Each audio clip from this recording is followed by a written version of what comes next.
student, this is Adya. Welcome back to the channel.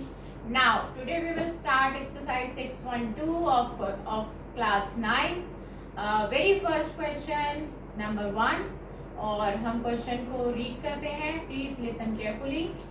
In figure 6.28 आप अपनी NCERT new addition की देखेंगे तो आपको राइट साइड पर एक फिगर बनी हुई दिखाई देगी. Find the values of x and y. आपको x और y की वैल्यूज निकालनी है and then show that AB parallel CD. यानी कि यहाँ पर वैल्यूज भी निकालनी है और प्रूफ का क्वेश्चन भी है. जैसा कि मैंने आपको पहले भी बताया था कि ज्योमेट्री के कभी भी किसी भी क्लास की ज्योमेट्री आप करने बैठे तो फिगर पर बहुत ध्यान दीजिए, फिगर को ड्रॉ जरूर करिए और फिगर से आपको सारे सॉल्यूशंस मिलेंगे. आइए स्टार्ट करते हैं. हमारी एक्सरसाइज 6.2 है, ये 9th क्लास की और ये हमारे फर्स्ट क्वेश्चन का सॉल्यूशन है. बहुत ध्यान से देखिएगा. मैं सबसे पहले फिगर ड्रॉ करूंगी. फिगर ड्रॉ करने में आपको ज्यादा वक्त नहीं लेना है, बहुत जल्दी से फिगर ड्रॉ करनी है. ड्रॉ करते वक्त पेंसिल का इस्तेमाल करना है, लेबलिंग करनी नहीं भूलनी. हर बात का ध्यान रखना है. जहाँ जहाँ मार्क्स कट सकते हैं हमें अपने मार्क्स को कटने से बचाना है. और ये मेरी फिगर तैयार हो गई है और आप देख रहे हैं मैंने लेबलिंग भी कर दी है. और अब हम आते हैं, हमारी फर्स्ट हेडिंग है गिवन, जो कि हमेशा यही रहती है, चेंज नहीं होती. क्या क्या दिया है देखिए. मैंने लिखा तो अभी नीचे है गिवन, बट ऐसा यहाँ पे कुछ अलग से कुछ दे नहीं रखा. यहाँ पर सिर्फ आपको बोला गया है कि x और y की वैल्यू निकालिए और साथ ही साथ AB और CD दोनों लाइंस आपको दिखाई दे रही हैं, उनको पैरेलल करना है. यानी कि आपको इस फिगर के अलावा कुछ भी नहीं दिया हुआ है. तो आपने क्या करना है, इस फिगर के सामने ही लिख देना ये फिगर ही हमें गिवन है. यानी कि जो हेडिंग हम अलग से देते हैं वो इस फिगर के हमने सामने ही दे दिया, क्योंकि इसके अलावा हमें कुछ दिया ही नहीं हुआ. अब हम लिखते हैं टू फाइंड. हमें क्या निकालना है, हमारी अगली कैटेगरी टू फाइंड की आ गई है, जिसमें हमें x और y की वैल्यूज पता लगानी है. टू प्रूव, और साथ ही साथ क्या प्रूव करना है हमें, AB और CD आपस में पैरेलल है. ये दो बातें हमें प्रूव करनी है. सबसे पहले हम यहाँ डालेंगे सॉल्यूशन, क्योंकि हम इसको सॉल्व करने जा रहे हैं. x और y की वैल्यू पता लगाने जा रहे हैं. आप जरा ध्यान से देखिए कि आपको 50 और x दो एंगल दिखाई दे रहे हैं और AB एक लाइन है. क्योंकि इसके दोनों तरफ एरो है, ये एक लाइन है और इसको पैरेलल प्रूफ करने को बोला है, तो ऑब्वियसली एक लाइन है. तो 50 और x दोनों एडजेसेंट एंगल है, ठीक है.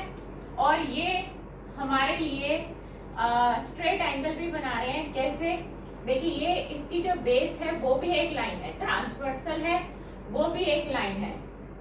आपने ये सुना होगा जब आपकी स्टार्टिंग हुई होगी ज्योमेट्री की, तो उसमें आपको बताया गया होगा कि if a line intersect two और more lines then the line is called transversal. अगर एक लाइन दो या दो से ज्यादा लाइंस को इंटरसेक्ट करती है तो उस लाइन को हम ट्रांसवर्सल कहते हैं. दैट मीन्स कि ये एक ट्रांसवर्सल है और transversal is also a line. Transversal एक लाइन होती है. तो लाइन के ऊपर बनने वाली ये दो एडजेसेंट एंगल लीनियर पेयर बना रहे हैं और इनका सम 180 होता है. आप चाहें तो इसकी जो रीजनिंग है वो आप दे सकते हैं लीनियर पेयर एक्सियोम या फिर straight angle, as you wish, जैसा आप चाहते हैं. दोनों ही रीजन आपके सही हैं. तो मैं यहाँ पर स्ट्रेट एंगल दे देती हूँ, क्योंकि दो ही एंगल है और दो ऑप्शन है हमारे पास, हम कुछ भी दे सकते हैं. +50 जब इक्वल के उधर जाएगा तो ये हो जाएगा -50 और x की वैल्यू आ गई है 130. जब आप 180 में से 50 माइनस करेंगे तो आ जाएगा 130, राइट. तो आपने यहाँ से x की वैल्यू निकाल ली, ठीक है. जब दो लाइंस एक दूसरे को काटती हैं, यानी कि क्रॉस बनाती हैं, तो आपने 7th क्लास में पढ़ा होगा कि दो लाइंस जब आपस में एक दूसरे को इंटरसेक्ट करती हैं तो उनको इंटरसेक्टिंग लाइंस कहते हैं. और वहां पर ऑपोजिट एंगल्स के पेयर को वर्टिकली ऑपोजिट एंगल्स कहते हैं और वो हमेशा इक्वल होते हैं। आप देखिए, ये मैं डार्क कर रही हूँ, बोल्ड कर रही हूँ इस लाइन को। ये एक लाइन है और ये एक लाइन है, और ये दोनों लाइंस इस पॉइंट पे इंटरसेक्ट कर रही हैं। तो ऊपर और ये नीचे, ये दोनों आमने सामने बनने वाले एंगल्स हमेशा इक्वल होंगे, और इनको हम कहते हैं वर्टिकली ऑपोजिट एंगल्स, जिसकी शॉर्ट फॉर्म चलती है VOA। ठीक है, तो आप सीधा लिख सकते हैं y इज इक्वल टू 130, और ये आपकी सीधी सीधी y की वैल्यू आ गई है। और आप इसके लिए रीजन दे सकते हैं, vertically opposite angles are always equal. तो आपने देखा कि अगर हमें बेसिक पॉइंट्स याद हों चैप्टर के, तो हम बहुत जल्दी से आंसर्स निकाल लेते हैं। अगर हमें बेसिक कॉन्सेप्ट याद नहीं है तो ज्योमेट्री का कोई भी क्वेश्चन करना हमारे लिए इम्पॉसिबल है। तो हमने ये अपना फर्स्ट पार्ट कंप्लीट कर लिया है। एक्स और वाई की वैल्यू आ गई है। आप चाहें तो यहाँ पर लिख सकते हैं फ्रॉम 1 and 2 सेकेंड और फर्स्ट इक्वेशन से आपको क्या मिला, we get x is equal to 130 and y is equal to 130। दोनों की ही वैल्यूज आपको सिमिलर मिली। ठीक है, अब हमें क्या प्रूफ करना था कि ये लाइंस पैरेलल हैं। सेकेंड पार्ट पे आ जाते हैं। प्रूफ कर रहे हैं हम कि AB और CD पैरेलल हैं। देखिए, AB और CD को पैरेलल प्रूफ करने के बहुत सारे ऑप्शन होते हैं, यानी कि दो लाइंस को पैरेलल करने के हमारे पास काफी सारे ऑप्शन होते हैं। अब यहाँ पर कौन सा ऑप्शन हमारा यूज होने जा रहा है, उस पर बात फोकस करने की आपको जरूरत है। सॉरी, देखिए, मैं आपका जो ध्यान जहाँ पर फोकस करना चाहती हूँ, आप उसको देखिए। फिगर पे आइए वापस। मैं जिसको हाईलाइट कर रही हूँ, बोल्ड कर रही हूँ, उसको देखिए। ये Z बन रहा है, Z बन रहा है। आप देखिए, अगर आपको दिख रहा है तो कुछ इस तरह से Z बन रहा है, ऐसी फिगर बन रही है। जब Z की शेप बनती है और यहाँ पर एक एंगल फॉर्म होता है, एक एंगल यहाँ फॉर्म होता है, जिस तरह से x और y फॉर्म हो रहे हैं। ये मैंने इस फिगर में से एक टुकड़ा आपको समझाने के लिए लिया है, बट आपको एग्जाम में इसको अलग से ड्रॉ नहीं करना। मैंने सिर्फ आपको समझाने के लिए ही ये टुकड़ा आपको हाईलाइट करके दिखाया है। देखिए, ये दोनों एंगल्स होते हैं, इनका नाम होता है alternate interior angles. Alternate interior angles का मतलब ये अंदर होंगे, इनकी बाउंडेशन इंटीरियर पार्ट में होगी, और ऑल्टरनेट का मतलब ट्रांसवर्सल की एक साइड के ऊपर वाले और दूसरी साइड के नीचे वाले। वही यहाँ पर केस आ रहा है। और एक सिंपल और सरल भाषा में बोला जाए तो जब Z की शेप बनेगी तो वहां पर ऑल्टरनेट इंटीरियर एंगल्स बनेंगे।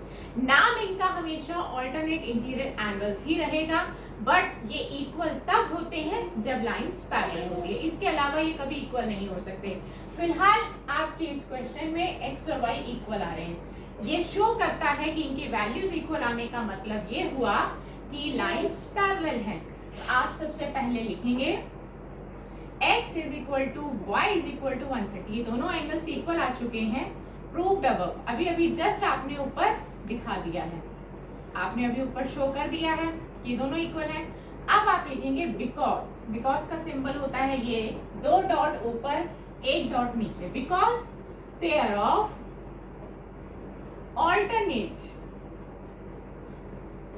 इंटीरियर एंगल्स आर इक्वल, क्योंकि ये इक्वल आ रहे हैं। देयरफॉर का सिंबल होता है एक डॉट ऊपर दो डॉट नीचे। देयरफॉर AB पैरेलल CD, तो लाइंस पैरेलल है। मैंने आपको बता दिया था कि अगर ऑल्टरनेट इंटीरियर एंगल्स इक्वल एक ही केस में आते हैं जब लाइंस पैरेलल हो। अगर लाइंस बिल्कुल पैरेलल नहीं होंगी तो कभी इक्वल नहीं आएंगे। तो इनके इक्वल आने का इंडिकेशन ही यही है कि लाइंस पैरेलल है। लाइंस पैरेलल हो तो ऑल्टरनेट इंटीरियर एंगल्स इक्वल होते हैं, और अगर ऑल्टरनेट इंटीरियर एंगल्स इक्वल हो तो लाइंस पैरेलल होती है।